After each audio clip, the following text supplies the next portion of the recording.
Sparkle Squad, this is Monica, and today I'm kind of happy and sad at the same time. I'm doing a bead haul of a purchase that I just did from one of my beloved beading suppliers called Beadaholique. Sadly, they are closing. Please be sure to check out their website. I think it was about 3 years ago. They did the same thing where they were going to close out their store, but I think at the last minute, Art Beads may have bought them. I'm not really sure how that worked out, but essentially they stayed open, or they remained open. And then I think they went back to previous owners. I'm not really sure how all that is. If you do, please leave below in the comments, because then that would just educate me a little bit. So this time around, it looks like it's going to be final, and they don't have a date per se, but they keep pushing the discount up just a little bit more. I think it was just at 25% for the longest time. And then once they get through all of their inventory, that's when they're going to close. So I don't think there's a hard deadline, but right now 30% sale is going on as far as their header and all of their social media. Now, it's also my understanding that they fully intend to maintain the YouTube channel, so all of the tutorials and things that we've enjoyed for years, those should still be on the Beadaholique YouTube channel. So hopefully they won't take that away, because I do like to go to their tutorial section and kind of refresh on some things, or just get ideas for designing. So all of these item numbers, you can go to the website and see if they still have them available, if it's something that you like here. But I also have the little numbers on the bags, I think, for most of them. So first up are these little cat heads. Now these are all, I believe I got Czech glass. I wanted to get some of the others, but they were already sold out then. And they're kind of weird, but they're a blue face with that black line across it. So I just went ahead and did it, because I might do that for Halloween or something. These are really pretty. Czech round 10mm luster in the rose gold topaz. You can put it with something dressy or do something casual. And it would look good with rose gold, obviously, or copper findings. Mix it with some pearls. Lovely. This is more of an earthy look. It's just crackle beads, 10mm size, but I don't have anything that's like this. I don't know if it's trying to say it's, yeah, olivine and amethyst. So there's a little purple in the center there with that olivine and almost yellowish vibe. And I just thought that was interesting looking. I don't have anything like that, and that's part of the goal, like especially when I see the bead sales or I find out someone is closing. I'm looking for the unique things that I can't find elsewhere. I'm a little bit predictable when I start looking at my bead stash. It's kind of funny. I try to mix it up, but ultimately when I'm looking at the collective here, it's funny because, oh no, the strand is broken. This is an antique faceted 10x8mm silver teal. And that does not look teal until you get it real close up. But it is a beautiful deep teal color. And I love that shape with that silver. And I got these cute little hibiscus flowers in burnt orange opaline. So they have a little shimmer to it. And look at that. It's table cut, and you can just get the glints of light. So pretty. Okay, I got some of these pink beads. These are Czech pinched diamonds, 7 5mm crystal pink. I get 25 pieces. I'm having a hard time with my carpal tunnel here. Those are pretty. I could just do a bracelet with those. We got Czech round 6mm pink coral stone Picasso. But these are Czech glass. Aren't those neat? And they don't look pink, but if you're thinking pink coral, I mean, it makes sense. But it's a very natural looking glass bead, and I got 2 strands of those. Now, it did look a little bit different on the website, but I'm still liking it. And this just happened to be on the same page as these, the rose gold, so there you go.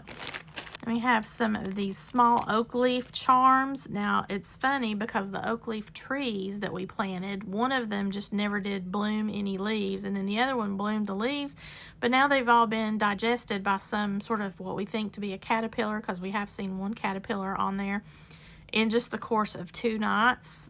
Most of the leaves were chewed up. And then I was spraying after my husband pulled off the caterpillar. soap sudsy water onto the remaining leaves. Within the next day, all the leaves were eaten and gone. So we don't have any more leaves on that tree, and that's something that is going to be a little bit precarious, trying to make sure that that tree lives. But these little pendants here are metal with an enamel color on the top and on the bottom, and it's very pretty. Then I've got some Czech round crackle beads in the green and blue, and I just thought these were fun. I used to get a lot of the clear crackle beads back whenever I started jewelry making, and I was making my Twilight bracelets that were for the ice theme for Edward. Team Cullen, you know how that goes.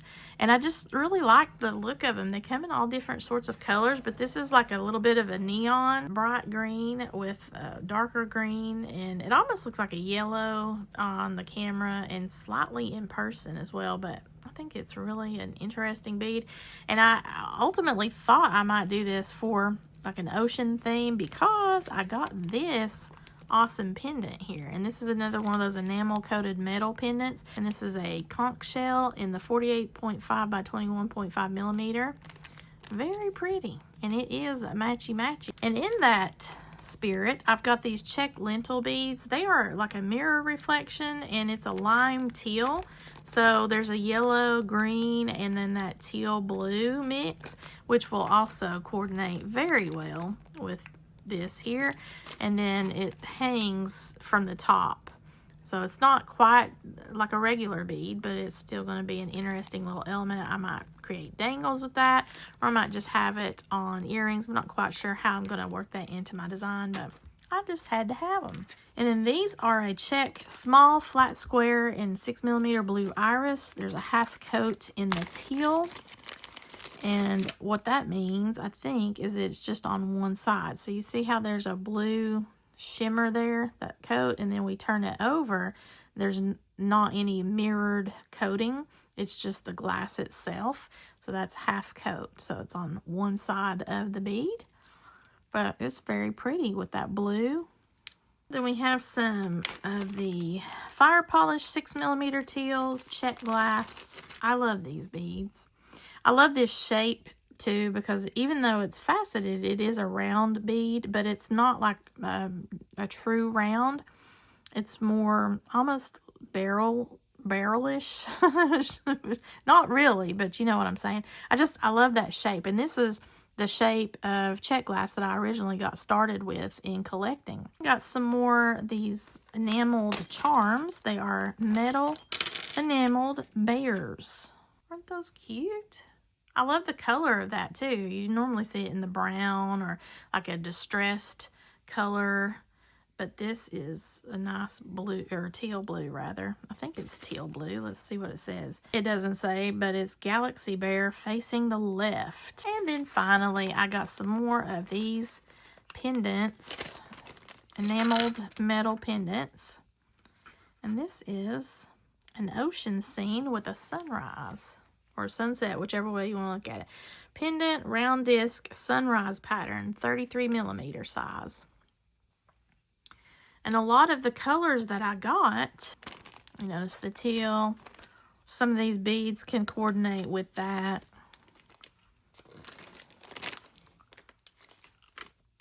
So, I mean, there's all sorts of possibilities. So that is my little haul from Beadaholique. Sadly, they are closing. I am not sure how much further the sales will continue, so make sure that you check out their website. There's a lot of factors that are affecting our jewelry suppliers and our small business bead shops, and I really just hope that people try to remain positive in this whole situation, because ultimately the goal would be that they can remain in business, or that they can come back. They have provided excellent customer service to me over the years, as well as offering a ton of tutorials, which I find a lot of value in. And if businesses are doing not just the sales portion, but they're also offering like some training and tips and tools and all of that stuff on their same website or companion YouTube channel, then I find a lot of value in that. I love Beadaholique. I wish them the best no matter what happens. I hope that you've enjoyed seeing the little bit of a haul. If you are able to support your local bead shops and even like the pop-up bead shops. There's a lot of that happening because having a bead store with overhead is crazy right now, especially because of the tariffs and trying to get wholesale pricing for imported goods, because not everything comes from China, guys, and a lot of things that do come from China are still things that we want. There's a lot of, Chinese crystal, a lot of different types of things that they have over in India that we like, a lot of certain seed beads that originate from India. I think now I saw a comment, I think it was Art Beads or Fire Mountain Gems, I can't remember, or maybe that was Lima Beads. They were talking about the Czech glass pricing having to go up 5%. No, it was Shipwreck Beads, that's it. They were talking about their Czech glass beads that they were going to have increase in price by 5%. Although the tariffs from the Czech Republic on all of the beads and everything have increased 10%. That's a huge difference in the Chinese imports because the Chinese tariffs are just astronomical. But it's still affecting our beading suppliers. So keep that in mind when you're making your purchases and when you see these notifications. But most importantly, when you have a local bead shop. Unfortunately for me, in my small town, I do not have a local bead shop. And we do have a Michael's and a Hobby Lobby in my town. But as you know, those are big box stores. But we have to worry about our big box stores too, because Joann just closed. Now, Michael's pulled out a last minute hurrah for them, which I find I'm still a little bit bowled over by, because they've been mortal enemies forever, back when I taught jewelry making classes. And I just find that to be so odd that they then turned around and bought up a lot of the proprietary stuff for Joann's when they closed out. But we'll see how that goes. But I mean, it's affecting the big box stores as well. So just hang on, guys. Try to support as best you can. I know things are tight for everybody right now. And thankfully for me, because I have amassed a huge amount of beads from my time living out west and going to the Tucson gem shows and bead warehouse out in San Diego, and then all of the stuff going on in Arizona around where I live, Flagstaff, different areas that I was able to kind of explore before then we moved back east.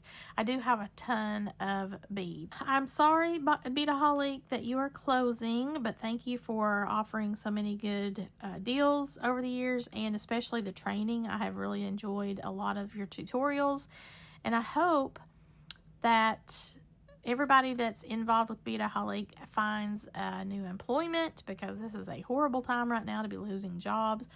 Some sort of success past the closing of Beadaholique. So if you like this video, please give me a thumbs up and share this with any of your jewelry making friends that might be interested in checking out Beadaholique's website before they close shop permanently. If you've not already subscribed to my channel, please do so. And as always, thank you all so much for watching. Have a sparkle-rific day, y'all.